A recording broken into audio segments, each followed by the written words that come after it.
이 구약성경 느헤미야에는 느헤미야가 어떻게 예루살렘 성벽을 재건했고 또 그 성벽 안에서 율법을 중심으로 한 유대 공동체를 이루기 위해서 어떻게 노력했는가 하는 그런 내용들이 잘 그려져 있습니다. 느헤미야라고 하는 사람은 유대의 총독이었습니다. 근데 이 사람이 총독이다라고 하는 것은 사실 그 사람의 이제 지위, 직함을 말하는 거죠. 그런데 정작 중요한 것은 이 느헤미야라고 하는 사람이 바로 이 유대 총독이라고 하는 지위를 활용해서 예루살렘 성벽을 재건하고 그리고 그 성벽 안에 율법에 근거한 율법을 중심으로 하는 신앙 공동체를 형성하는 것이었다라고 하는 겁니다.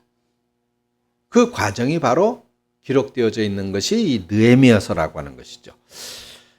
그런데 그렇게 보면은 이 느헤미야 총독이 해야 했었던 역할이 바로 이 예루살렘 성벽의 재건과 그 안에 유대 공동체를, 신앙 공동체를 이루는 것인데 그 일을 하기 위해서 유대의 총독이 되어졌다라고 하는 것을 우리는 알 수가 있습니다.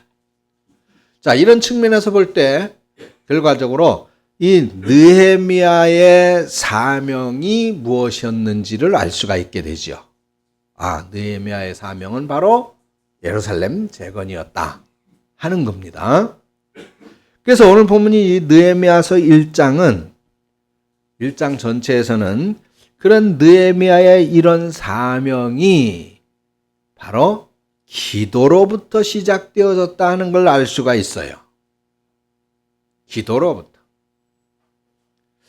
자, 그렇습니다. 지금까지 5주 동안 제가 성경의 위대한 인물들이 어떻게 신앙생활을 했는가, 그들의 기도는 어떤 것이었나, 그들의 기도가 의미하는 것이 무엇이었는가를 5주 동안 설교를 연결해서 해드렸습니다. 그렇다면 이제 여러분들에게도 기도가 무엇이고 우리가 왜 기도해야 되는지, 우리 신앙생활에 있어서 기도라고 하는 것이 얼마나 중요한 것인지를 아마 이제 어느 정도 알게 되어졌을 것으로 그렇게 생각이 되어집니다.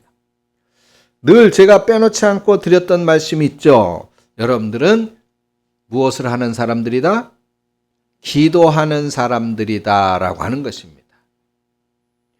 그 기도로 인해서 여러분들의 신앙이 자라고 그 기도로 인하여 하나님과 친밀하고 가까워지고 그 기도로 인해서 여러분들이 신앙생활에 힘을 얻게 되어지며 또 그 기도로 인해서 여러분들이 복을 받는 것입니다.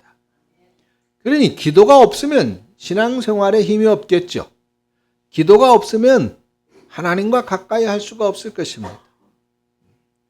그래서 기도하는 것이 너무나도 중요한데 오늘 그 기도하는 사람들에게 있어서의 이제 결론에 이르렀다고 말할 수 있는데 기도하는 사람에게 있어서 그러면 중요한 것이 무엇이냐?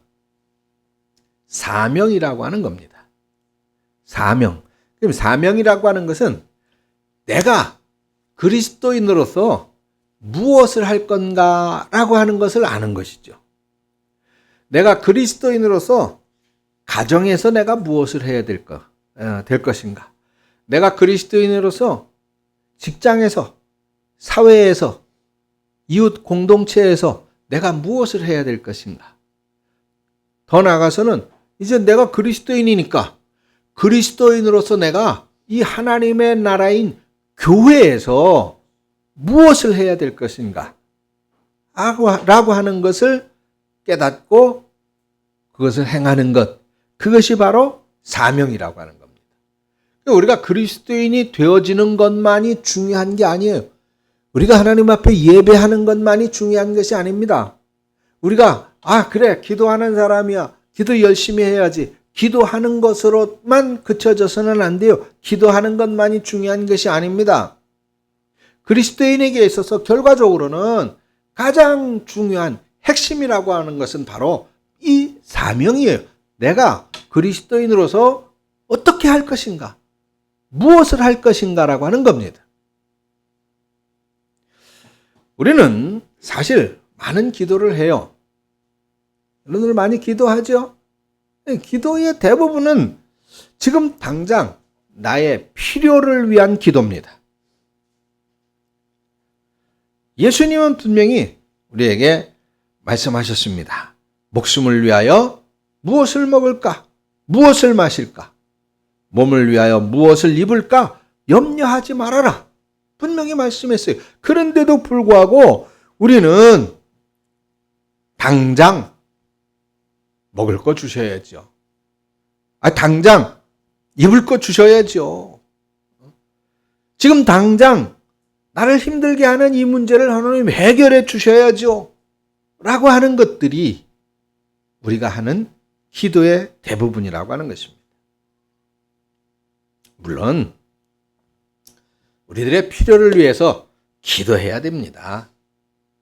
예수님도 우리에게 그것을 가르쳐 주시긴 했습니다. 일용할 양식을 위하여 기도하라고 가르치신 것이 바로 그것이지요.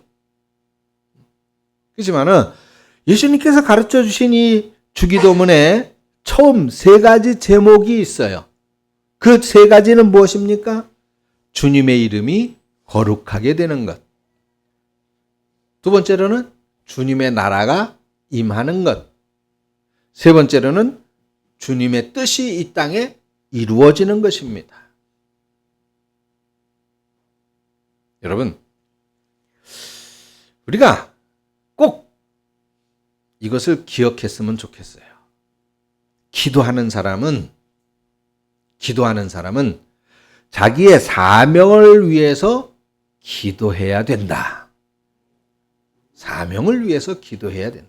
내가 그리스도인으로서 무엇을 할까를 위해서 기도해야 된다. 그 말입니다. 여러분들은 오늘 어떤 기도 제목을 가지고 여기에 오셨습니까? 물론 여러분들 각자의 기도 제목, 각자의 소원, 기도해서 응답받는 분들이 되어지시기를 축원합니다. 그러나 여러분들의 기도에 여러분들 자신의 사명을 위한 기도가 점점 더 큰 비중을 차지하는 성도가 되어지시기를 축원합니다. 자, 그러면 오늘 본문을 근거로 해서 이 사명을 위한 기도의 특징이 무엇인가를 우리가 오늘 한번 생각해 보려고 하면서 이 기도의 연속 시리즈 설교를 마감하려고 그럽니다. 자, 사명을 위한 기도. 그 첫 번째는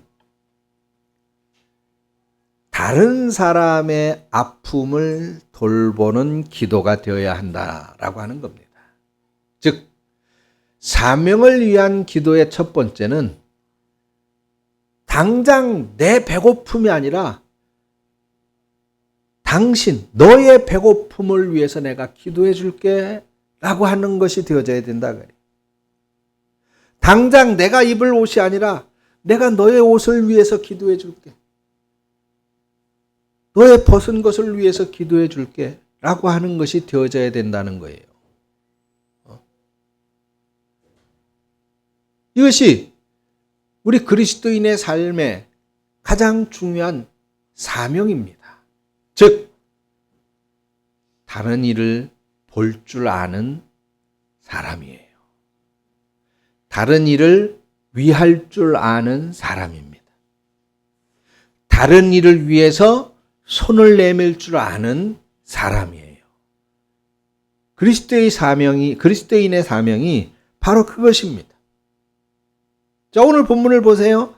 오늘 본문에 느헤미야서 1장 1절부터 3절까지 우리가 다 봤잖아요. 그 말씀에 보면 뭐라 그랬어요? 하가랴의 아들 느헤미야의 말이라 그랬는데, 아닥사스다 왕 제20년 기슬월에 내가 수산궁에 있는데 내 형제들 가운데 하나인 하나니아가 두 사람과 함께 유다에서 나에게 왔는데, 내가 그 사로잡힘을 면하고 남아있는, 즉 포로가 되지 않고 유다에 있는 그 예루살렘의 사람들이 어떻게 살고 있느냐 그렇게 물으니까 그들이 내게 이르되, 사로잡힘을 면하고 남아있는 자들, 그 포로로 잡혀오지 않고 끌려오지 않고 예루살렘에 남아있는 사람들이 거기서 예루살렘에서 큰 환난을 당하고 능욕을 받고 예루살렘 성은 무너졌습니다. 그 모든 성들이 다 불탔습니다. 그렇게 말을 했다는 거예요. 자, 지금 여기서 보니까 느헤미야는 어디에 있어요? 수산궁에 있다 그랬죠? 수산궁이라고 하는 곳은 당시 페르시아 황제의 궁을 말하는 거예요. 그 느헤미야는 지금 페르시아의 포로로 잡혀왔는데, 이 페르시아에서 고위 관료로 수산궁에서 지금 편안한 삶을 살고 있는 거예요. 그 2절에 느헤미야가 이렇게 유다와 예루살렘 사람들의 형편에 대해서 그렇게 묻죠?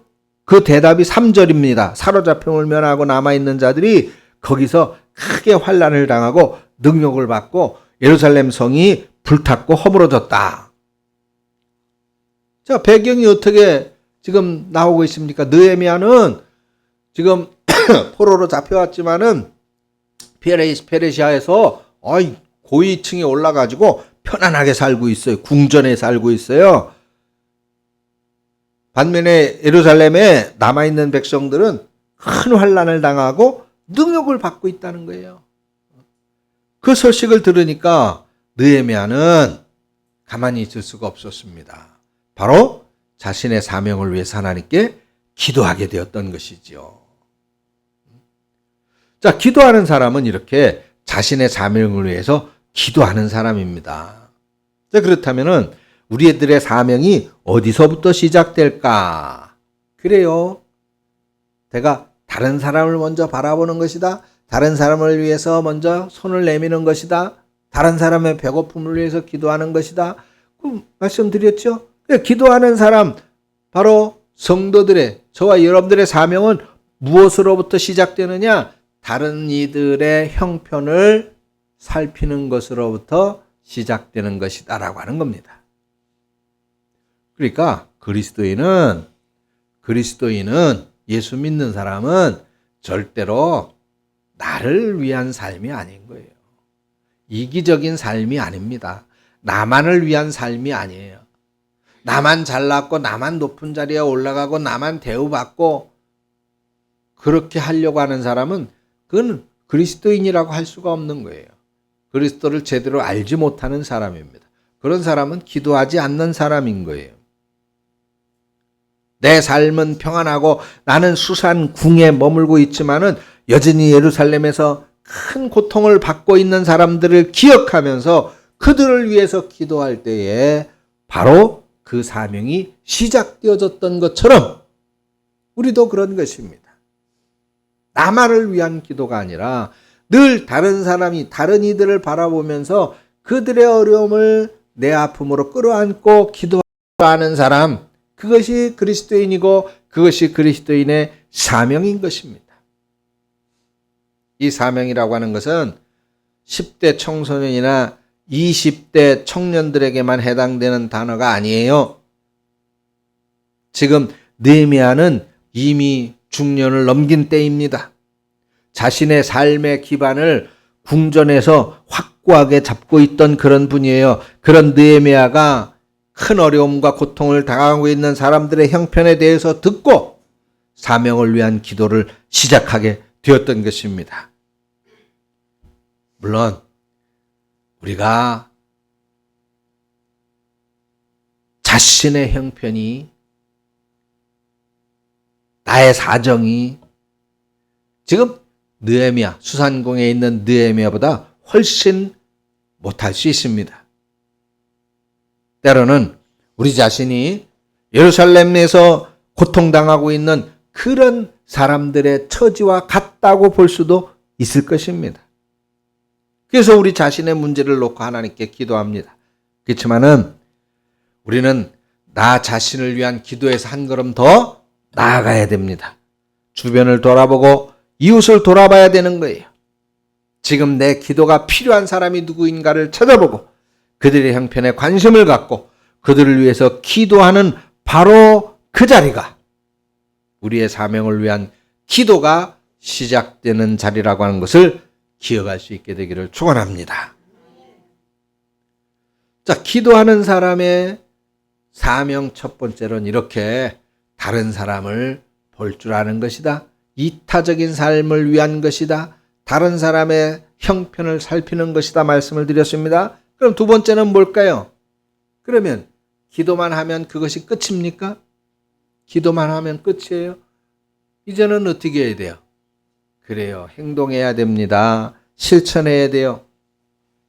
오늘 느헤미야는 예루살렘의 성 회복을 위해서 간절히 기도합니다. 8절 9절에 그 내용이 잘 나타나 있죠.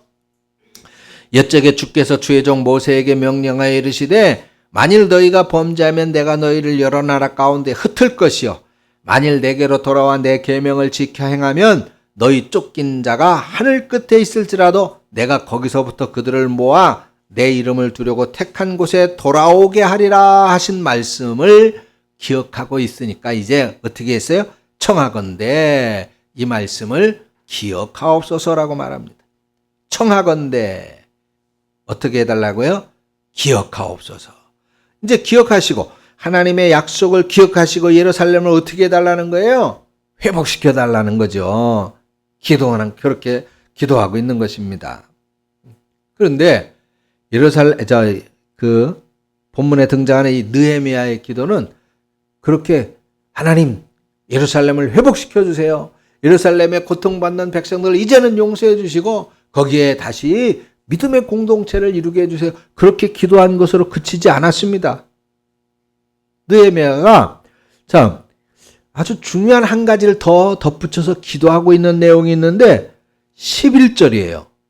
11절 거기 한번 보세요. 거기 보니까 주여 구하오니 귀를 기울이사 종의 기도와 주의 이름을 경외하기를 기뻐하는 종들의 기도를 들으시고 오늘 종이 형통하여 이 사람 앞에서 은혜를 입게 하옵소서.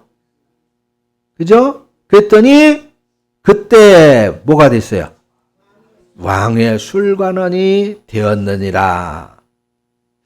자, 여기 보니까 느헤미야가 뭘 기도해요? 종의 기도와 종의 이름을 경외하기를 기뻐하는 종들의 기도를 들으시옵소서. 그래 하나님 앞에 간구하고 기도했어요. 그 어떤 기도를 했다는 거예요? 우리가 흔히 하는 것처럼 하나님 은혜 주세요. 하나님 복 주세요. 우리가 잘 되게 해주세요. 우리들이 형통하게 해주세요. 그렇게 기도했다는 거예요. 그죠? 오늘 종이 형통하여 이 사람들 앞에서 은혜를 입게 하옵소서. 이게 우리가 하는 기도 내용이에요. 그죠? 우리는 날마다 그렇게 기도하잖아요. 이 사람들 앞에서 오늘 종이 형통하여, 이 종은 누구예요? 느헤미야죠. 느헤미야에게 하나님 오늘 제게 복을 주셔서 형통하여 복을 주셔서 이 사람들 앞에서, 이 사람들은 누구예요? 아닥사스다 왕, 수산궁에 있는 아닥사스다 왕을 비롯한 고위 관료들이에요. 그 왕을 비롯한 이 페르시아 제국을 통치하던 그런 사람들 앞에서 내가 은혜를 받게 하옵소서, 내가 잘되게 하옵소서, 그들 앞에서 내가 형통하게 하옵소서, 복을 받게 하옵소서. 지금 이 예루살렘에 이 페르시아에서 느헤미야는 이 페르시아에서 하나님 내가 잘 되게 해 주십시오. 출세하게 해 주십시오. 그렇게 기도하고 있는 거예요. 그래가지고 그 기도의 응답이 바로 나타났죠. 11절에 그렇게 기도했더니 내가 왕의 술관원, 이 당시에 이제 술관원은 대통령의 말하자면 비서실장이에요. 고위직이죠. 고위직. 그런 지위를 얻게 되어졌다는 거예요. 자, 그러면 느헤미야가 하나님 내가 출세하게 해주세요. 내가 잘되게 해주세요. 내가 복을 받게 해주세요. 라고 기도해서 페르시아의 술관 비서실장이 되어졌는데 그러면 왜 자신이 그렇게 잘되게 해달라고 기도했을까요? 그렇게 잘되게 해달라고 기도한 목적이 무엇이었을까요? 내가 잘 먹고 잘 살며 내 후손들이 잘되게 하기 위해서일까요? 그렇지 않습니다. 그 이유가 오늘 본문을 넘어가면 느헤미야서 2장에 나옵니다. 거기에 보면은 느헤미야가 바로 자신의 이 출세한 고위직의 지위를 이용해서 황제 앞에 나갑니다. 황제 앞에 가요. 그리고는 그 황제에게 자신이 예루살렘으로 돌아가게 해 주십시오. 내가 예루살렘으로 돌아가는데 예루살렘에 가서 내 고국을 다시 회복시키기 위한 모든 재정과 그리고 자재들을 주십시오라고 요구를 하게 됩니다. 자, 느헤미야가 그냥 포로의 상태였다면 아닥사스다 왕에게 갈 수 있었을까요? 왕을 만날 수조차도 없죠. 만나지도 못하는데 아니 예루살렘 성을 재건하는 데 필요한 돈과 그 자재들을 어떻게 달라고 요구할 수가 있었겠습니까? 그건 말도 꺼낼 수 없는 얘기죠. 이 느헤미야는 바로 내가 왜 출세를 해야 되는지, 내가 왜 이 페르시아 관료 중에 내가 잘 되어야 되는지 그 이유를 분명하게 가지고 있었던 거예요. 그것은 바로 내가 잘 돼서 힘을 얻게 되어졌을 때 내가 그 힘을 이용해서 예루살렘 성을 재건하고 예루살렘에서 고통받고 있는 민족들을 살리겠다라고 하는 것이죠. 바로 그것입니다. 사명을 위해서 기도하는 사람들은 거기에 멈추는 게 아니에요. 자기가 기도했던 바로 그 사람들을 위해서 내가 무엇을 할 수 있을 것인지를 생각하고 그것을 위해서 실천하는 사람인 것입니다. 그것은 아주 그런 위대하고 큰 것으로부터 시작되어지는 것이 절대로 아니에요. 예수님은 우리에게 아주 중요한 실천의 교훈을 주셨죠. 나더러 주여 주여 하는 자마다 다 하나님의 백성이 아니다.